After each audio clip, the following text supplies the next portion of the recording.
With Ben McKee, Brent Hubbs, Volquest.com, we go around the horn as Tennessee advances to the Super Regionals with a dramatic 9-6 win over Georgia Tech, fighting off the elimination game on Monday, just taking care of business on a Sunday night, advancing to the Super Regionals. Ben, I don't know really where to start with this one other than this is a collection. Love them or hate them. Love them if you're a Vol fan, hate them if you're not a Vol fan. They're just a collection of winners. Yeah, that's what Will Mabry said. Will Mabry and Jordan Beck were asked after the game why they are successful in those type of situations. We've certainly seen Tennessee come back plenty this season. Saw it more this weekend than we had all season long, coming back to beat Campbell early in the game. It did take longer tonight against Georgia Tech. And Will Mabry said, love us or hate us, we act like maniacs in the dugout because it gets us fired up. And Jordan Beck said that they thrive when the game is close, that it makes the game more fun and competitive spirit in them, and that they don't fear anybody. And you certainly saw that tonight. And I don't cast my doubt on this baseball team often, but it wasn't looking pretty. I didn't think Tennessee was going to win after the eighth inning ended without them in front. It felt like they were going to lose until Jared Dickey slapped that pinch hit single to get it going. Yeah, lots of things to dive into. First of all, big tip of the cap to Maxwell, the starting pitcher for Georgia Tech tonight. He was terrific. Nobody really, when you think about Tennessee this season, nobody has done that to Tennessee for 6 innings. I mean, 12 Ks, I think is what he ended up at, or 11 Ks, 5 hits, no earned runs. The 2 runs he gave up were unearned runs. Nobody's really done that to Tennessee all year long. He was terrific. So a tip of the cap to him. Also, a tip of the cap to Tony Vitello. All the boss moves late in the game. When you talk about pinch hitting with Jared Dickey, you talk about pinch hitting, with Moore and what he did in the ninth inning.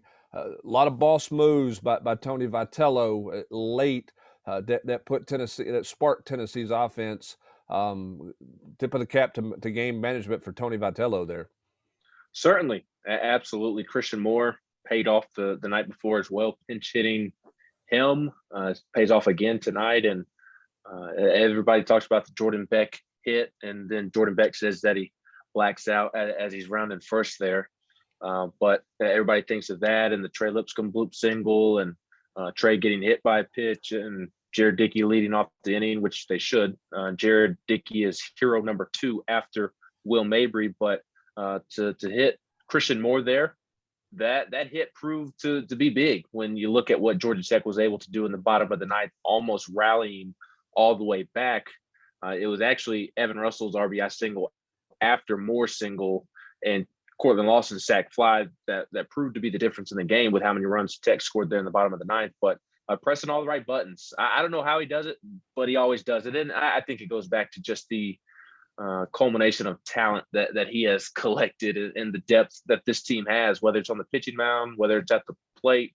There's always an option for every single situation. And that's what makes this team so good, is that they can match up with anybody at any time, offensively or on the mound. And Jared Dickey, I can't speak enough about him, just what he's able to do to lead off the top of the ninth and get that rally going when he's barely played. He came in last night in a pinch hit situation, drew a walk. And not only did Tony pick correctly with Jared Dickey and Christian Moore there, but also pinch running Kyle Booker for Jared Dickey, because Kyle Booker was able to beat out a throw there at second that put runners on first and second for Tennessee in that inning. So Tony obviously pressing all the right buttons, rolling with Will Mabry. He kind of joked to himself that during the game he had a lot of voices in his head, and because he's not used to throwing Will Mabry as long as he did tonight, and he kept wanting to go to the bullpen like he has all season with Will Mabry, not throwing a ton, but Will was just rolling, throwing strikes, and there was no need to. So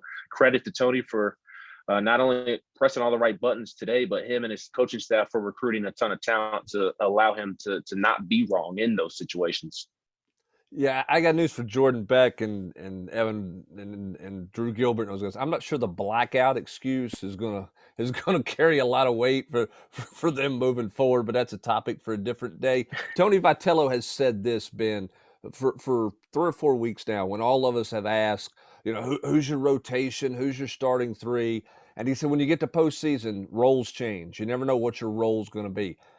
I want to know who had Will Mabry and Kirby Connell with the two biggest innings, the two biggest outings. I mean, lasting longer than Chase Dollander and Drew Beam in their starts. I'd like to know who had that in the poll or the pool. Those guys were terrific. I know Connell, you guys talked about last night.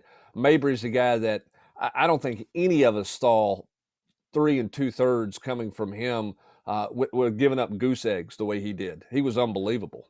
Yes, I certainly did not see it, and I have a ton of trust and confidence in Kirby and Mabry right now. They've been excellent all season long. It's just they're not they haven't really played the Sean Hunley, Redmond Walsh, Camden Sewell type of Swiss Army role. They just haven't. They've been more lefty specialists, and Kirby has certainly been a lefty specialist up until last night, and Mabry's been extended more than Kirby has, but I still did not expect to see that from Mabry. Kirby threw a career high in pitches. I haven't checked yet, but I would imagine what Will Mabry did tonight in terms of innings pitched and pitches thrown, that it's up there for him in terms of career highs as well. And they were just awesome, pounding the zone, letting the defense work for them. And that's what Will Mabry said after the game, that he was just in the mindset of just pounding the strike zone, and that was it. And he certainly did.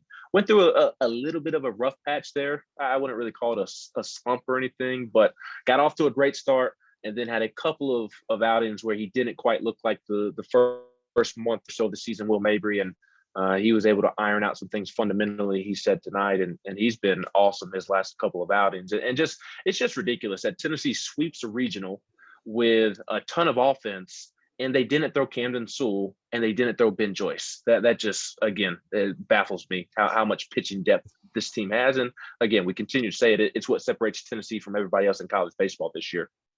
Yeah, and to magnify that, I mean, your two starters didn't get to the fourth inning in your last two games of the regional, which is kind of unheard of when you think about that. Here's the other thing that's a little bit unheard of. I mean, Tennessee wins this game tonight, and they did it with I think two doubles and 10 singles. 12 strikeouts. I mean, I mean, they made the plays they needed to make down the stretch, obviously in the ninth inning to rally. But it was not kind of your typical Tennessee game. But again, it's about finding ways. It's about guys, answering the bell when their name is called, and everybody seemed to do that. The big question now is next. It's Notre Dame. We know. What do we think Tony Vitello and Frank Anderson are thinking now that you've got to win two of your next three to get to Omaha? When you talk about how you manage your pitching rotation. I'm not sure. Well, I do know that it'll be Blake Tidwell game one, Chase Dollander game two. I mean, you can pretty much write that in pen, write it in permanent ink and Sharpie for all I care. I'd be stunned if it's not Blake Tidwell Friday night, assuming they start Friday night, and Chase Dollander game two. They want their best pitcher, who has been Chase Dollander. They want him starting the second game of the regional weekend. That way, he's either pitching to put Tennessee in Omaha if Tennessee wins that first game, or if Tennessee loses that first game, then with the season on the line, Chase Dollander's pitching. So Chase didn't look like the Chase that we had come to know over the last couple of weeks. I still don't think his stat line really speaks to how well he pitched. Not that it was a great outing, but he mostly threw strikes, and Campbell just did a really great job of fouling a bunch of really good pitches off and kept battling, and his pitch count just got too high. And thankfully for Tennessee, they don't have to ride him and him throw 100 pitches. They can go to somebody else out of the bullpen and somewhat preserve him in a sense. But it'd be Tidwell and Dollander to start against Notre Dame, and I'm not sure what they do game three. I would start Camden Sewell. I think he is the third best starting pitcher, but I'm not Tony Vitello or Frank Anderson, and they continue to ride with Drew Beam, and Drew Beam can certainly help this team. I don't know. It just feels iffy right now when he's in the game for me. I think that he's hit that freshman wall because he didn't pitch those last two seasons of high school baseball because of Tommy John and COVID. I think that's really hampering him, and it seems like he's struggling to rebound from hitting that freshman wall. And Camden Sewell has been phenomenal. I know they still like him in that Swiss Army knife role, but even tonight, I mean, I would have rolled Camden Sewell out there just to not play any games, not mess around. I know ideally maybe you want to save him for the Monday game 7 if it would have happened, but if you start him tonight, maybe this game's not as close as it was, or as scary looking as it was late in the game. So I'm not sure what they'll do after Tidwell and Dolander. The great thing is that they have plenty of options, and more than enough options for 3 games.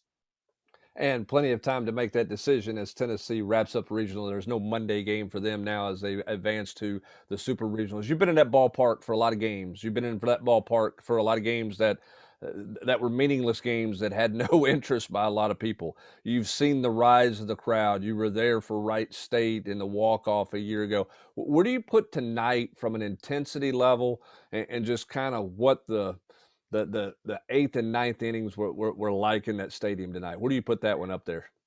It was certainly up there. Wright State will always take the cake. You're not going to beat that type of atmosphere. Even when this place gets expanded and there's more seating, you're not going to beat that moment in the stadium. At least it's going to be really, really hard to do so. But tonight was up there. The only thing was that it was more of a nervousness than excitement. Obviously, it led to excitement after Tennessee took the lead pretty firmly, but then it got nervous once again when Georgia Tech loaded the bases there in the bottom of the ninth. So, I mean, I guess it was intense, but it was a nervous intense, and I imagine not a great feeling for a lot of people in here until Redmond Walsh struck out that final batter. But it was certainly up here, and I can't help but think about how cool it's going to be when this place gets expanded, and we'll see what the capacity ends up being. It's not going to be 9,000, 10,000, anything like that. It's not going to be Mississippi State's, but they like the Hornets Nest type of feel and being right on top of people. And they're going to add at least 2,000 more seats in here, I would guess, and it'll make for even better environments. And as Tony said, everybody celebrate responsibly, and let's do it again next weekend. Well, it's everybody needs something tonight to recover from that one. And Campbell was a little bit of a stress as it was, and then obviously it was founded back tonight. Tennessee didn't; they weren't great this weekend, but Tennessee went out and got it done. We talked about this a few weeks ago. How would this team handle pressure when it became and I know they weren't in an elimination game, but when it became you can't lose type deal. And to this team's credit, they responded to that well, in my opinion, with the way that they bounced back and closed deficits the last 2 games. That's got to be a positive for Vitello moving forward. I know he didn't have doubts, but there is some reinforcement there to all those guys that you better get 27 outs on this baseball team, because if you blow an opportunity for an out, they're going to make you pay for it. Absolutely, especially this time of season. And Tony Vitello admitted after the game that they did not play defense as well as they would have liked this weekend, and he obviously put a positive spin on it and said that you can look at it 2 different ways, or at least he's choosing to do so. And A, they got it out of their system this weekend. B, this time of year it's about survive and advance, and that's what Tennessee certainly did tonight. Danny Hall, the Georgia Tech coach, he said that obviously Tennessee would have liked to play better defensively tonight, but it's still a pretty good defensive team. So I certainly think it's a good thing that it's obviously a good thing that Tennessee played well, or did not play up to its capability, and still swept the weekend. And Georgia Tech and Campbell, not necessarily College World Series material, I would say, but they're still good ball clubs. Campbell can rake, Georgia Tech can rake, and they just don't really have the pitching to compete with Tennessee. I mean, outside of Zach Maxwell, Tennessee got to the bullpen with ease, and it was really self-inflicted wounds offensively that prevented Tennessee from putting up 15, 17 runs tonight. I mean, even with Maxwell throwing as well as he did, Tennessee was still getting runners on base. I think 4 out of the first 5 innings, the leadoff guy got on. They were getting guys on base. They just weren't able to hit well situationally and drive those runners in. So certainly a positive that Tennessee can sweep a good regional and not play its best baseball, but they're going to have to play much crisper baseball next weekend. Notre Dame, I don't know a whole lot about them, but I know they're a good baseball program. And just to talk nationally, on Selection Monday this past week was that they probably should have hosted. And if they are in the conversation for hosting, that tells you all you need to know about that baseball program. And Link Jarrett, their coach, he's frequently mentioned these days with every prominent head coaching job that comes up, which again speaks to his baseball program. And they went to Statesboro and beat a good Georgia Southern team, beat a good Texas Tech team. So Tennessee will certainly have to play better baseball next weekend if it wants to get to Omaha, and it'll be a fun weekend of baseball as the Fighting Irish come to town next weekend. Well, baseball's a crazy sport. Tennessee goes to Hoover. They win. They never trail an inning. They come home to Knoxville to play in a regional. They're down 4-0 to Campbell, rally for a win. They're down 4-0 to Georgia Tech and down a run heading into the top of the ninth and find a way to win against Georgia Tech as the Volunteers win 9-6 and advance to the Super Regionals, which they'll host next weekend against Notre Dame. He's Ben McKee. I'm Brent Hubbs, VolQuest.com.